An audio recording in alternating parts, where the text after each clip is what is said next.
Selamat pagi anak-anak ibu, semoga kalian masih tetap sehat dan tetap semangat untuk belajar. Hari ini kita mau belajar tentang pertumbuhan hewan yang mengalami perubahan bentuk. Nah, sebelumnya kita sudah pernah pelajari, yaitu si kupu-kupu. Nah, dia mengalami perubahan bentuk dari dia kecil sampai dia dewasa, ya kan, dari dia telur sampai dia menjadi kupu-kupu. Nah, bentuknya berbeda-beda. Dia dimulai dari telur yang kecil, kemudian berubah menjadi ulat yang bentuknya itu memanjang, kemudian kepompong, kemudian berubah menjadi kupu-kupu yang bisa terbang, ya kan? Nah, jadi itu artinya bermetamorfosis. Sekarang kita mau pelajari tentang pertumbuhan katak dan pertumbuhan nyamuk. Buka bukunya halaman 131. Nah, jadi si katak ini juga mirip-mirip. Pertumbuhannya seperti kupu-kupu. Kita mulai ya. Yang pertama dimulai dari telur. Kemudian yang kedua dilanjut menjadi berudu. Setelah dia menjadi berudu, dia berubah menjadi katak muda yang ada ekornya, tahap ketiga. Dan yang keempat, dia berubah menjadi katak dewasa. Nah, berubah kan, semuanya berubah bentuknya. Itu artinya bermetamorfosis. Oke? Nah, kita lanjut lagi. Jadi tugasnya nanti kerjakan halaman 132. Manakah tahapan yang paling penting menurutmu? Apa alasannya? Ya, nanti menurut kamu tahapan yang mana yang paling penting? Telurkah, berudukah, katak muda atau katak dewasa? Oke? Adakah hal lain yang ingin kamu ketahui tentang daur hidup katak? Nah, coba nanti apa yang ingin kamu tahu? Ya, boleh tanyakan ke ibu. Nanti ibu akan cari jawabannya. Oke?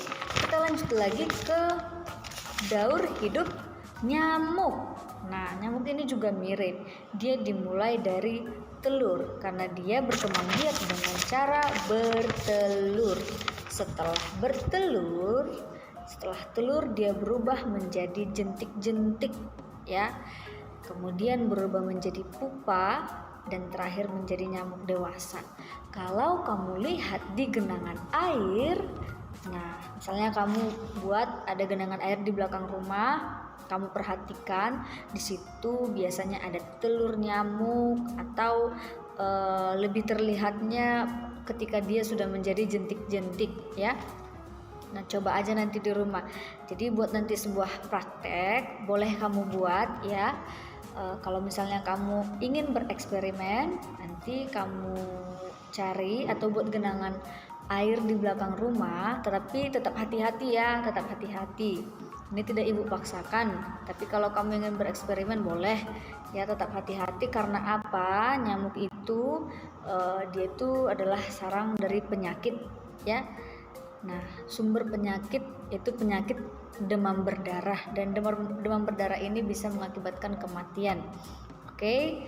Nah, jadi kalaupun bereksperimen seperti ini harus diawasi orang tua. Jadi ini bukan tugas, hanya boleh kalau kalian ingin tahu bagaimana bentuknya. Oke. Nah, jadi demam berdarah itu disebabkan oleh nyamuk.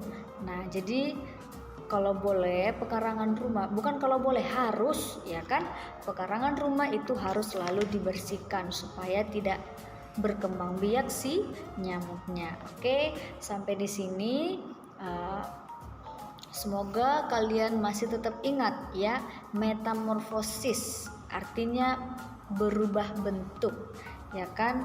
Nanti suatu hari ibu tanya apa arti metamorfosis. Nah, jadi kalian harus jawab. Oke, satu lagi pertanyaan ibu. Ini kuis ya. Apa nama istilah untuk hewan yang bisa hidup di air dan bisa hidup di darat? Oke, silahkan kamu cari jawaban, atau misalnya kamu tanya orang tua kamu juga boleh. Nanti ini menjadi nilai kuis kamu. Oke, tetap semangat.